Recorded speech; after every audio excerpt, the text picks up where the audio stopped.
Rev up your engines!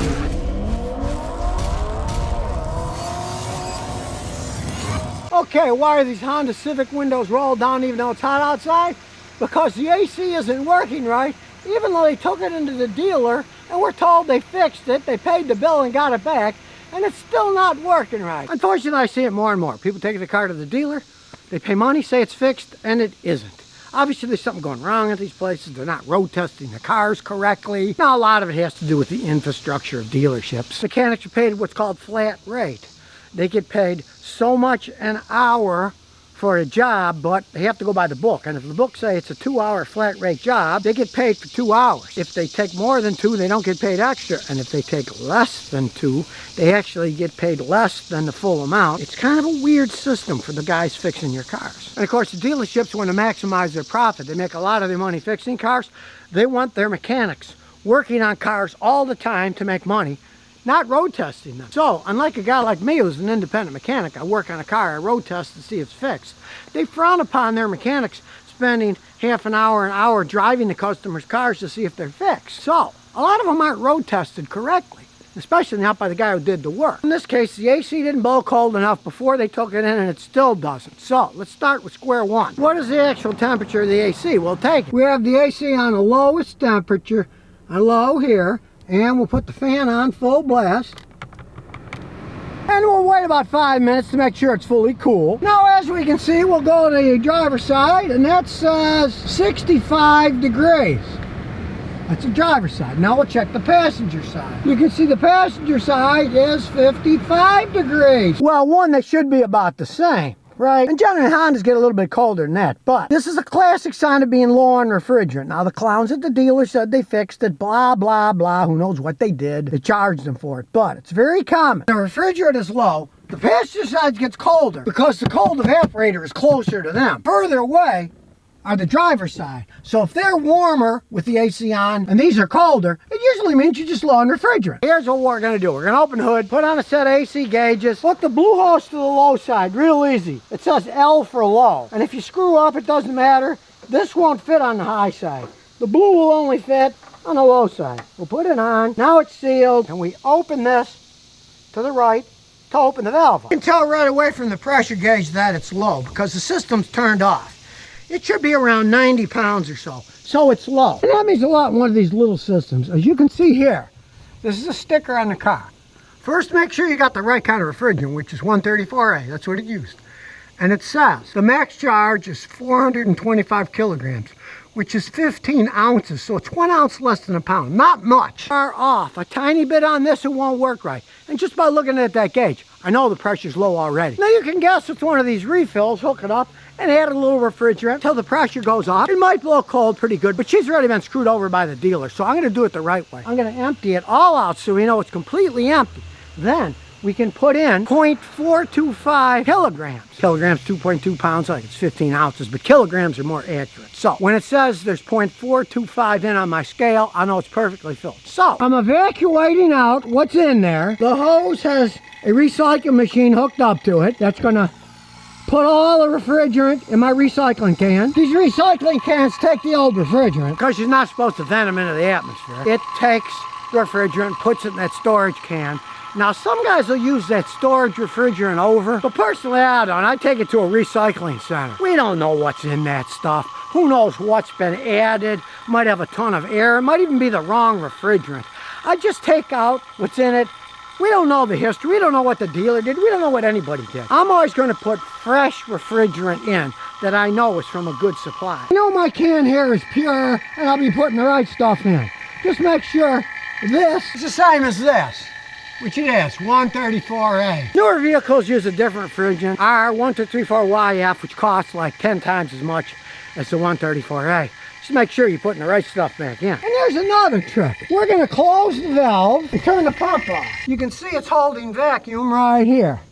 We'll let it sit 5-10 minutes to see if it moves. If it moves down, up to 20, whatever, 0, you got a leak somewhere. But realize this. Car AC compressor, spin on a belt. In this case, it's down there, it runs on a fan belt. So the compressor has a shaft that spins. The shaft has to have a seal. The seal has to be lubricated by a little bit of refrigerant oil lubricating it. If it was a perfect seal it would run dry and burn out. So they always leak a little refrigerant and AC oil. It's normal to have to add once in a while. And this is a Honda. Hondas normally use more refrigerant than other cars. They leak a lot faster than Toyotas. And this is a 2012, so it's an 11-year-old car. No surprise that it's low. Even though they went to the Honda dealer and they said they fixed it, it looks like this is going to be a simple fix. And they were just clowns at the dealer and didn't care about what they were doing, or had such young guys they didn't know what they were doing. It doesn't really move, so we know there's no big leaks. So now we get our yellow add hose, we screw it onto the tank, and we do one thing. We open it up for pressure, to let the pressure go in the hose. There's a little bit of air in here. Air will destroy the system. So to get the air out, you just open this a tiny bit. Now the air is gone. Now there's nothing but refrigerant. On the scale in 0 hit kilograms, you can see it shows 0. Then we start filling it up. We just open the valve. Refrigerant's going in the system. And we stop adding when it gets to 0.425 kilograms. It's to say 0.425 here. Now it's not going to start just sitting there. So start up the car. Put the AC on full blast. Wait until this says 425. Have patience, it doesn't take that long. Here we go, we only need one more, we're almost there. Then we'll close this, take it off, put the dust cap back on. And we'll wait inside in a cool car for 5 minutes for it to equilibrate the temperature just like we did on the first test. And here we go. As you can see, it's getting down there. 36, 32 degrees. That's cold. That was the passenger side. Now we'll try the driver's side. Now the driver's side often will be a little bit warmer, but so far it's gotten down to 37.5 degrees, 36. There's a gigantic difference between the previous reading of 65 degrees and this one of like 36 degrees. It was just low on refrigerant and the dealer just screwed her over. Didn't do a good job, said they fixed it. To me, they did nada. Absolutely nothing. She said it felt the same now. She didn't use the gun before me, but the gun shows the actual truth of the matter. You can't argue with the temperature gun. My grandfather started out as a mechanic at a dealership a long time ago, in the early 1900s, right?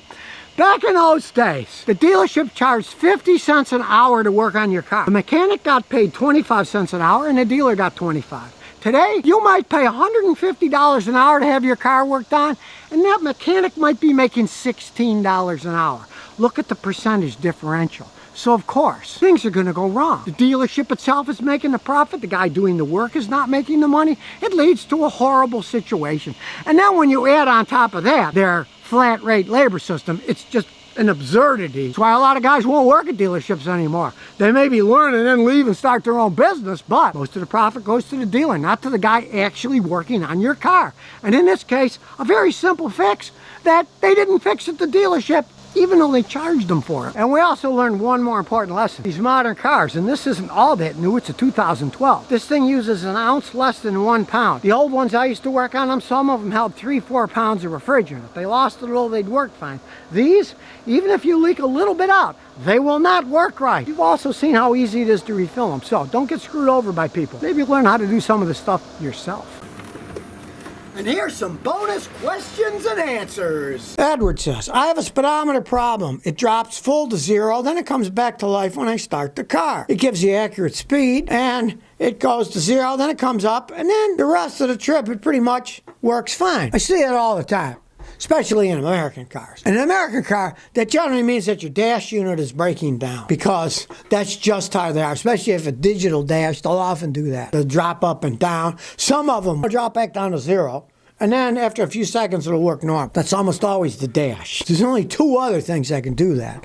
One would be the sending unit in your transmission. The speed sensor could be going bad. They're cheap enough. You can buy one and put it on. Or the wiring between them has got a problem somewhere. So it's not giving the data correctly because it's shorting out. Sometimes it gives it, sometimes it doesn't. But from my experience, it's usually the whole dash unit itself that's breaking down when it does that. That's the more common reason. Now, dash units cost a fortune. My advice with that, go to the junkyards. A lot of times you can get a whole used dash for 50, 60 bucks and put a used one in, because the new ones can be $700, $800 or more. And the used ones you can get from a junkyard. And they just pop out, plug in, and then snap all the stuff. It's not that hard to replace them.